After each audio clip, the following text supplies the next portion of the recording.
Hi guys, welcome to my vlog. Today guys ay maggulay ang aking amo. Tingnan mo itong ano na to guys. Itong gulay nila guys. Ito sa atin ay damo, di ba? Parang bulaklak sa atin. Ito, masarap ito sa kanila. Marami din to sa yung doon sa Basakan, sa Palayan, di ba? Ganito, no? Dito masarap to kanila. Gugulay ako ngayon, guys. Kasi inutusan ako ng aking amo na maggulay daw ako. Ayan, mag-ano tayo, guys. Naka-ano na ako,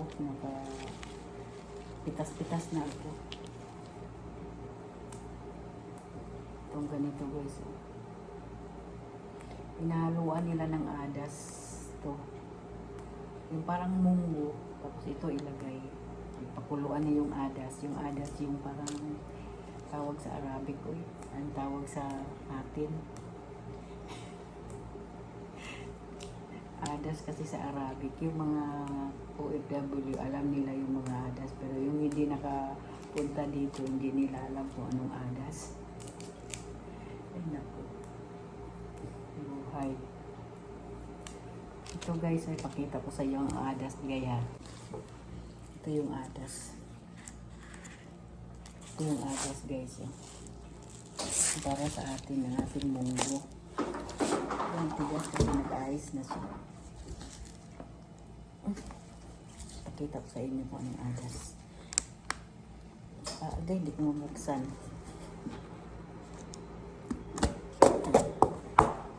Ito siya guys.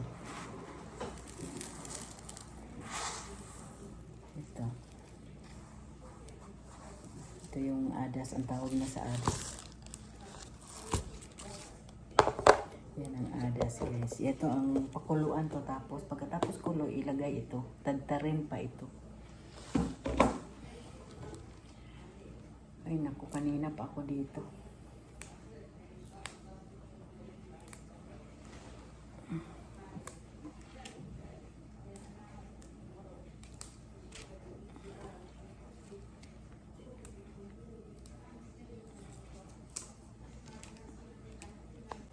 Alam po ito marami din to sa Palayan sa atin, di ba? Ang tawag nito ay Ridzla. Pero aywan ko kung mayroon ba ito sa Pinas. Pero hindi ito kinakain sa Pinas kasi tingnan mo yung saluyot. Sa saluyot sa Pinas, hindi yung kinakain mo. Hindi, mostly lang ang kumakain sa saluyot sa Pinas ay yung nakapag-abroad na. Kasi alam nila kung anong klase yan saluyot. Pero mostly ngayon ang saluyot ay kinakain na sa Pinas kasi marami na nakapag-abroad eh. Pero dati nasa Bohol pa ako, doon sa asawa ko. Ay daming saluyot doon sa Palayan. Naku, hindi naman kinakain. Pero sa pamilya namin, hindi rin siya masyado, hindi nila alam kung anong saluyot. Nung umuwi lang ako, naggulay ako ng saluyot. Hinalo ko sa yung sabaw. Uy, nasarapan din sila sa lasa. Pero yung mga bata, ayaw kumain yung mga bata dahil daw, sagbot daw yun, damo daw yun, bakit ginulay? Pero ngayon yung mga kapatid ko, medyo nagulay-gulay na rin sila. Sabi ko maganda ang saluyot dahil ko parang okra din niya, alugbati. Kasi din daw yan sa protein. Sabi ng amo ko, nimbawa yung mayroon kang mga diabetic, daw, kain ka daw lagi dyan. Pero ako nga minsan pag naglalawoy ako dito, nilalagyan ko yan ng saluyot. Pero minsan lang, hindi naman ako lagi.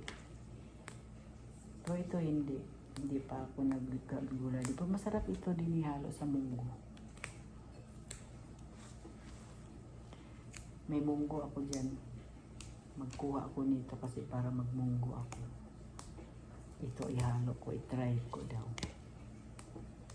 Para hindi naman tayo maignorante. Ito, 4 na ba, 6 real, 2 real each, bawat tali, 2 real. Samantala dyan sa atin, damo.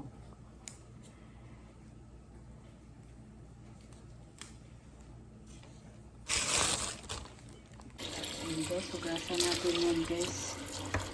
Kasi madumi yan. Babad natin sa tubig.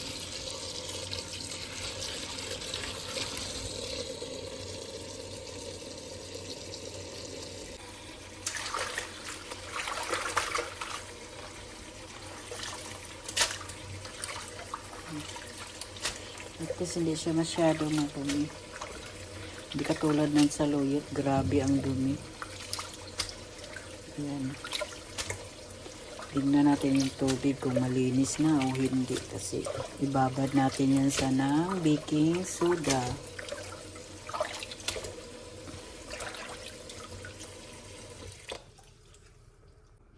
Yan guys, ibabad natin sa baking soda. Kasi yan lagi pag naghugas kami sa gulay, inaano namin baking soda. Babad.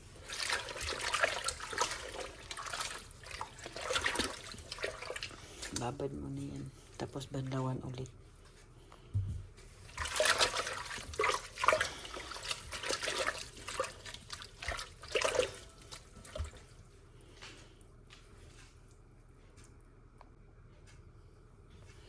Ayan, ang baking soda.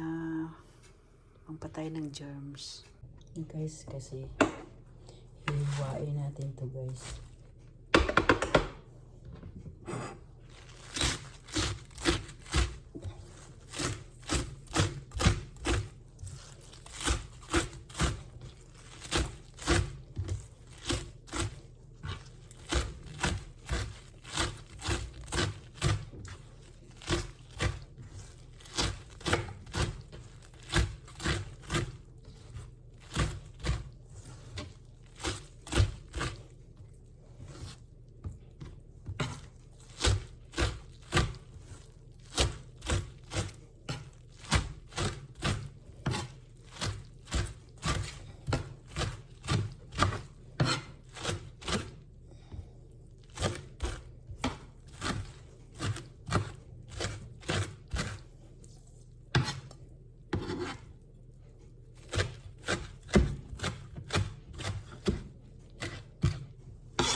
Guys, tapos na lahat ang aking paghahanda ng aking lulutuin for today. Ayan na guys. Oh.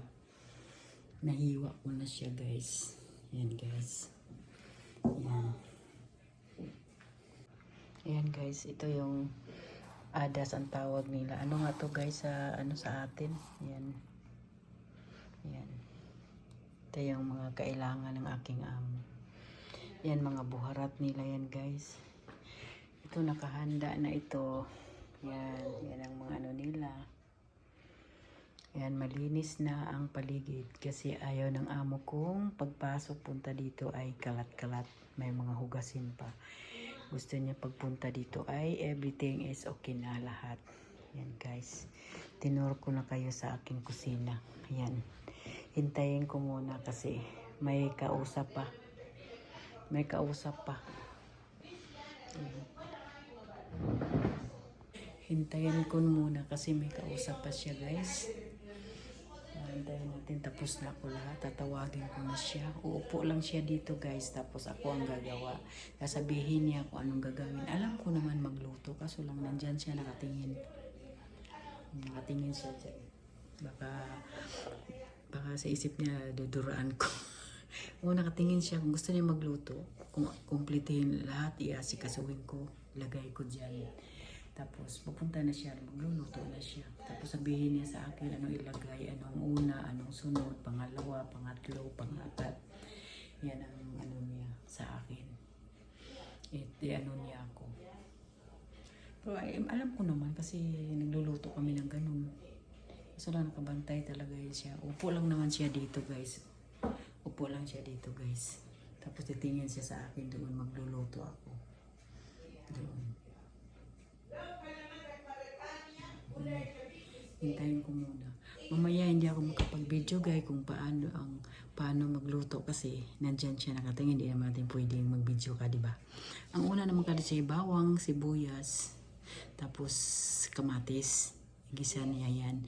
Tapos isunod itong lagyan ng tubig, isunod ang adas, pakuluan ang adas. Kung ang adas ay malambot na, ilagay itong dahon. Ilagay itong dahon. Ilagay. Tapos pakuluin mo na lang, huwag mo lagyan ng tubig kasi yung dahon na yun ay matubig na. Tapos pakuluin mo na lang, pakuluin. Pag okay na, tikman na niya, tapos patayin na. Yan lang, mabilis lang naman siya.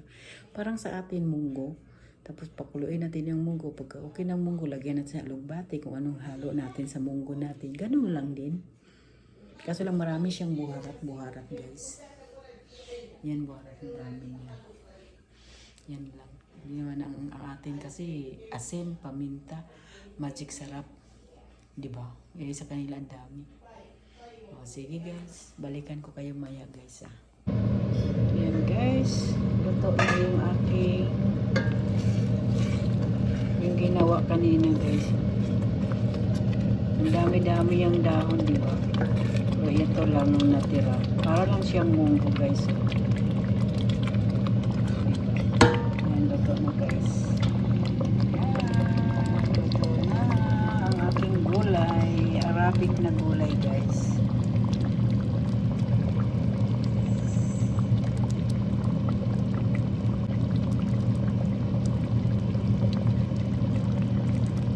Ayan guys, luto na yung ating gulay. Bigyan ko na ang aking para makakain na siya guys. Yan ang yung ginulay ko ganyan. Para din siyang munggo, di ba? Pero masarap siya. Okay guys, bye-bye. Thank you for watching. See you in the other video. God bless you all. Ingat kayo kung saan man kayo naroroon, guys. God bless you all. Love lang tayo, guys. Love you all. God bless you all. Mwah, mwah.